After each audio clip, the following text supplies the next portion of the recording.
আপনি কি জানেন জাপানে আসার পর বেশিরভাগ বিদেশি 10টা ভুল করে, আর এই ভুলগুলোর জন্য অনেকের হাজার হাজার ইয়েন এমনকি ভিসা পর্যন্ত ঝুঁকিতে পড়তে পারে। শুনে মনে হতে পারে যে হাসান এমডি রাকিব বলে একটু বাড়িয়ে বাড়িয়ে বলতেছে, কিন্তু বিশ্বাস করেন এই ভুলগুলা আমি নিজের চোখে অসংখ্য মানুষকে করতে দেখেছি।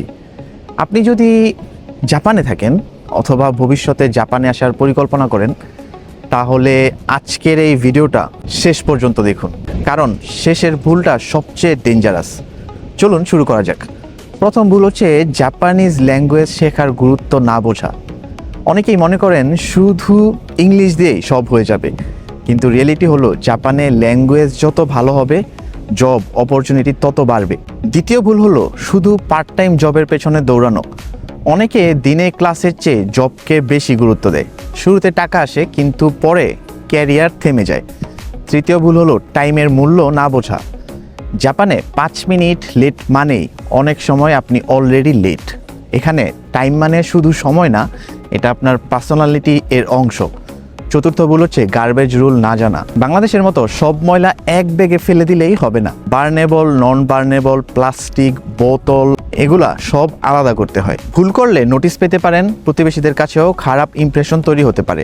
পঞ্চম ভুল হলো পাবলিক প্লেসে জোরে কথা বলা। ট্রেনের মধ্যে loud voice phone call, speaker on করে ভিডিও দেখা, এসব জাপানে খুবই ব্যাড ম্যানার্স হিসেবে ধরা হয়। ষষ্ঠ ভুল হলো সবসময় ক্যাশ ক্যারি না করা। যদিও এখন কার্ড আর কিউআর পেমেন্ট অনেক বেড়েছে, তারপরেও জাপানের অনেক ছোট দোকান এখনও ক্যাশ প্রিফার করে, তাই ওয়ালেটে কিছু ক্যাশ রাখা সবসময় ভালো। 7 নম্বর ভুল হচ্ছে কন্ট্যাক্ট না পড়েই সাইন করা।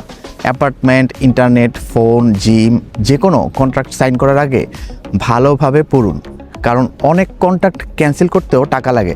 8 নম্বর ভুল হচ্ছে হেলথ ইন্স্যুরেন্সকে গুরুত্ব না দেওয়া। অনেকে ভাবে আমি তো অসুস্থ না, ইন্স্যুরেন্স লাগবে কেন, কিন্তু একদিন হসপিটালে গেলে বুঝবেন গুরুত্ব কতটা। 9 নম্বর ভুল হচ্ছে সোশ্যাল মিডিয়াতে যা দেখেন সেটাকেই রিয়েলিটি মনে করা। অনেকেই ভাবে জাপান মানেই অ্যানিমে, লাক্সারি, হাই স্যালারি, কিন্তু রিয়েলিটি হলো এখানে কঠোর পরিশ্রম করতে হয়। 10ম এবং সবচেয়ে বড় ভুল হলো জাপানের কালচারকে রেসপেক্ট না করা। এখানে লাইন ভাঙা, নয়েজ করা, অন্যের পার্সোনাল স্পেস ইগনোর করা, এসব ছোট বিষয় মনে হলেও মানুষ খুব গুরুত্ব দিয়ে দেখে। জাপানের মানুষ পারফেক্ট না, কিন্তু তারা রুলস ফলো করতে চেষ্টা করে, আর সেই কারণেই সমাজটা এত অর্গানাইজড।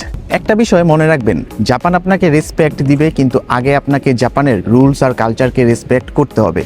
আপনি যদি এই 10টা ভুল এড়াতে পারেন, তাহলে জাপানে আপনার জীবন অনেক সহজ হয়ে যাবে। কমেন্ট করে বলুন এই 10টা ভুলের মধ্যে কোনটা আপনার কাছে সবচেয়ে সারপ্রাইজিং লাগলো। আর জাপানের student life, visa, job, culture, real experience নিয়ে এমন ভিডিও পেতে নিয়মিত নিওনিস্ট রাকিব পেজকে ফলো দিয়ে রাখতে পারেন। তো সবাই ভালো থাকবেন। আমি নিওনিস্ট রাকিব, জাপানের টোকিও থেকে। আসসালামু আলাইকুম।